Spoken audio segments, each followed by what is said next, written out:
Kamusta na nga po mga master at sa ngayon ay atin ang ipagpapatuloy na gisahin ang Chapter 17 at 18 sa manhwa series ng Ranker's Return. Kaya't atin na nga pong agarang umpisahan.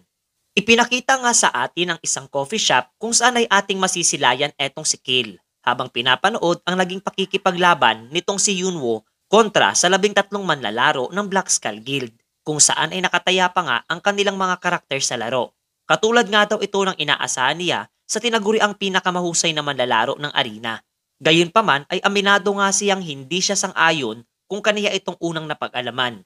Subalit ang masilayang ganoon na lamang ang naging reaksyon ng mga taga-subaybay ng nasabing laro ay tila ba mas lalo lamang naging maingay sa gaming community ang kanyang pangalan at mas lalo lamang siyang naiintriga sa mga posibleng susunod na aksyong isagawa ng nasabing manlalaro. Samantalang atin namang makikita etong nakasimangot na pagmumuka ng ating pangunahing tauhan. Kung kaya't natanong nga siya nitong kaibigan niyang si Yang Chan. Agaran nga niyang itinuro ang TV kung saan masisilayan etong si Jung Hanbaek na kasalukuyang nag-debut na sa pro gaming ng arena. Ayon pa nga sa ating pangunahing tauhan na sa tuwing masisilayan niya ang nakakairitang pagmumuka ng nasabing lalaki ay mas lalo lamang nag-iinit ang kanyang tambutso na magiganti laban sa kanya. Seryoso nga ito nagpasya na muling bumalik sa laro upang ipagpatuloy ang pag-level up na bagya namang ikinatungang masilayan ng kanyang matalik na kaibigan. Pagpapayag pa nga nito na sa ngayon nga daw ang kanyang pinakalayunin at hangarin ay ang maging isa ding pro gamer ng nasabing laro upang kaniyang tuluyang mapaya at durugin ang kahambugan mayroon etong si Jung Hanbaek. Pagkatapos noon ay makikita nga natin etong binata na nasa harapan ng isang dambuhalang pinto sa timog na bahagi ng lugar na tinatawag na Briggs at plano nang simulan ang misyon na may kaugnayan sa ikaapat na bahagi ng main senaryo ng laro. Napapaisip nga siya sapagkat sa nasabing misyon ay kinakailangan niyang magkaroon ng kagrupo na isang priest habang pinakalma naman siya ni Tangi sapagkat sapat na nga raw ang kanyang abilidad para tugunan ang kanyang pangangailangang buff. Gayon din naguguluhan kung ang dapat daw ba niyang tahakin sa nasabing lugar ay ang Dark Cave na nagkakaloob ng karagdagang EXP mula sa mga kalansay na naroroon o kaya naman ay sa sementeryo na mas malaki ang makukuwang barya. Subalit di hamak na mas mapanganib buhat sa napakaraming goals ang naroroon na maliban sa mahirap ang mga itong talunin ay napakadelikado pa ng mga lasong tinataglay.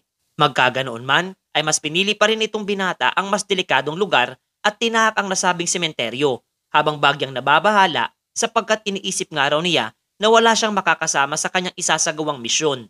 Subalit taliwas nga raw ito buhat ng kasalukuyang naroroon etong isang individual na kanina pa siya sinusundan. Siya nga raw si Kim Seok-jong na agaran siyang nakilala bilang si Ali Boss, buhat sa klase ng kanyang kakatuwang kasuotan.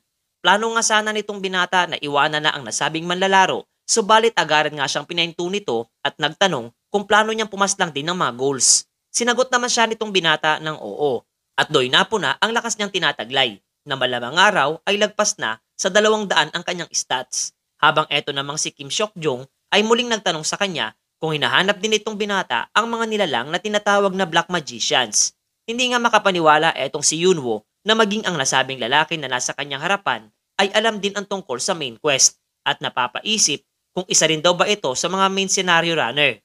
Ayon pa nga kay Seok-jong, nakapwa may importanteng pakay din siya sa mga Black Magicians kung kahit bakit hindi na lamang daw silang dalawa ay magsama sa pagsasagawa ng misyon. Dagdag pa nga nito na alam na nga daw niya ang mga posibleng lokasyon ng mga ito buhat sa kanyang na-mastered na ang kanyang second class. Kung kaya't dahil sa kakulitan nito ay wala nang nagawa pa etong si Yunwo at tuluyang pumayag na lamang sa gusto niyang mangyari na masaya nga nitong narinig. Pagkatapos noon ay kanilang ang magkasamang tinahak ang isang krus sa ibabaw ng isang nitso at seryosong isinaad nitong si Seok-jong na dito matatagpuan ang pinagtataguan ng mga Black Magicians. Naguguluhan naman etong binata sa kanyang payag na narinig na agad namang pinakalma nitong lalaki niyang kasama, kasabay ng pagpapakita ng gauntlet ng isang limo monk na kapang mabilis ding natukoy nitong si Yunwo. Ayon pa nga kay Seok-jong na ang Liro Monks ang kanyang secondary class at wala nang anumang sinayang pangsandali at kaagad na winasak ang nasabing krus na siyang nagbigay daan upang kanilang masilayan ang isang panibagong lagusan patungo sa isang lihim na bunker.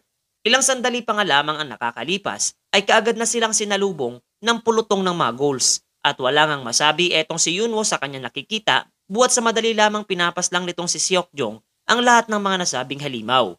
Dooy makikita nga rin natin na maging etong binata ay pinuntirya na rin ng mga goals Habang maging eto rin si Seokjong ay di maiwasang humanga sa napakalinis na pagkilos, mayroon etong si Yunwo habang pinapaslang ang mga halimaw na nasa kanyang direksyon. Aminado nga siyang isang interesanteng individual ang nasabing binata habang kinumpirma nga sa atin ng kwento na hindi isang ordinaryong manlalaro etong si Kim Seokjong sapagkat siya pala ang tumatayong guildmaster ng tinatawag na New World Guild habang kasalukuyang pilit na kinakagat ang kanyang makunat na balat ng mga goals na nakakapit sa kaniya at sa pamamagitan nga lamang ng pagko-concentrate ay madali lamang niyang napaslang ang lahat ng mga ito kasabay ng pag-iisip kung ano ang susunod na hakbang na dapat niyang gawin hinggil dito sa binata mga master. Madali nga lamang nilang dalawa ay natalo ang isang black magicians na naroroon na kapwa pinuri ng system. Masaya nga itong dalawa sa kanilang tagumpay na nakamit gayon din ang pagkuha sa isang kalatas ng bridge investigation. Magkaganoon man, sa kabila ng maganda nilang naging samahan ay hindi nawawala sa kaisipan nitong binata ang pagdududa at kung papaano nga raw siya makakaalis sa paningin nitong si Kim Seokjong. Dagdag pa nga niya na batay sa kanyang mga nasilayang abilidad mayroon ito ay tiyak na isa siyang top ranker kung kaya't kinakailangan niya magkaroon ng isang maayos na relasyon sa naturang lalaki. Habang ganoon nga rin ang naiisip nitong si Kim Seokjong at nakakaya nga rin daw kung kaagad niya itong aalokin na sumali sa kanyang guild. Kaya't kinakailangan nga daw niyang mag-iwan ng isang magandang ekspresyon para dito sa binata na kasalukuyan nga ay nagpapaalam na sa kaniya sapagkat may kakatagpuin pa nga raw itong mga kaibigan na sinang-ayunan naman itong nasabing individual sapagkat napakahalaga nga rin daw ang makipaglaro kasama ang kanyang mga kaibigan. Kasabay ng nahihiyang pag-alis nito papalayo sa nasabing lalaki. Nadidismaya nga itong si Kim Seokjong sa kanyang sarili sapagkat wala siyang sapat na lakas ng loob upang sabihin at alokin ang naturang manlalaro. Do'y mas minabuti nga niyang tawagan itong si Kang Junggu at isinaad na itigil na nito ang kanyang lihim na pagmamatsyag kay Ali Boss. Huwag na nga rin daw ito mag-iisipan ng anumang paggiganti sapagkat sa kasalukuyan nga daw ay kaniya na itong kaibigan at tinitiyak na sa mga susunod nga raw na pagkakataon ay magagawa na niya itong hikayatin na sumali sa kanilang guild. Pagkatapos ay ipinaliwanag nga sa atin na ang arena streaming platform na tinatawag na A-World ay literal na nagbibigay nga daw ng magandang pabuya sa mga video na ina-upload ng mga manlalaro. Hindi nga makapaniwala etong si Yunwo na umabot na ng 1.8 million views ang kanyang video hinggil sa pakikipaglaban niya sa Black Skull Guild. At sa sumatotal ay kumita nga siya ng mahigit $5,000 na labis niyang ikinatuwang mapag-alaman. Napatingin nga siya sa cube na pagmamay-ari ng kanyang kaibigan na kapwa sa kasalukuyan ay pumasok na at nagtanong nga sana sa kanya kung ano ang nais niyang kainin. Ngunit kaagad nga itong labis na nabigla sa kanyang senaryong nasilayan sapagkat para ba itong si Yunwo ay sinasamba ang kanyang pagmamay-aring cube. Lumipas pa ang ilang sandali at muli nang ipinagpatuloy nitong binata ang kanyang misyon na may kaugnayan sa main scenario quest. Naguguluhan nga rin siya kung ilan nga daw ba talaga ang kinakailangan niyang paslangin na Black Magician, buwat nang hindi ito isinasaad ng mensahe para sa kanya habang kasalukuyang nasa bukana ng tinatawag na Dark Cave kasama ang napakaraming iba pang mga manlalaro. Napapaisip nga siya at nahihiya sapagkat posibleng araw ay makilala siya ng ilan sa mga ito hanggang sa may tumawag nga sa kanya mula sa likurang bahagi at iniisip na isa itong kanyang babaeng tagahanga.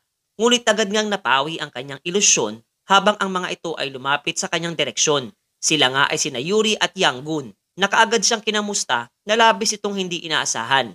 Nahihiya nga itong si Yunwo sapagkat ang dalawang ito ay ang mga nakababatang kapatid ng kanyang matalik na kaibigan.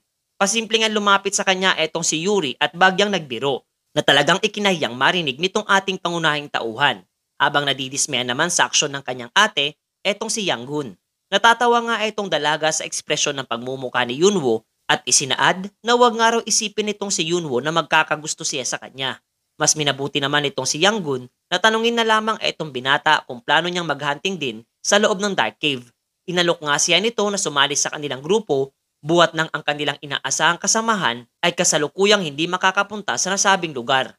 At ayon pa nga sa mga ito ay magtiwala lamang siya sa kanilang kakayahan at kanila siyang malugod na bubuhatin sa laro. Napagtanto naman itong si Yunwo na wala nga ang mga itong ideya na siya si Ali Boss, maging ang kanyang dating account na Miligad. Kaya't bilang pambawi nga raw sa kanyang matalik na kaibigan na palagi siyang sinusuportahan ay makikipaglaro nga daw siya sa kanyang mga kapatid at tutulungan ang mga itong makapag-level up ng kanilang mga karakter sa nasabing laro mga master.